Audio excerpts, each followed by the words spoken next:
دوستان چلسی حاضر واسه این بازیکن یعنی ژاوی سیمونز 20 میلیون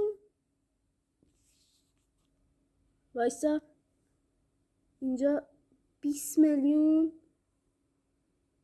یورو به باشگاه لایپزیگ بده و ژاوی سیمونز بیاره به چلسی که به نظر من خیلی کمه. 20 میلیون واسه یه هافبک کاملا کامل و پاسای خوب، دریبل خوب، شوت خوب، گل میزنه، پاس گل میده.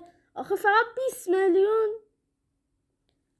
الان بازیکن داریم از لیگ آلمان اومده 120 میلیون به لیگ انگلیس، یعنی 100 میلیون بیشتر، به نام فلوریان ویرتز که اونقدر خوب نبوده، ولی ژاوی سیمونز خیلی خوبه. بیشترش کن این قیمتا چلسی.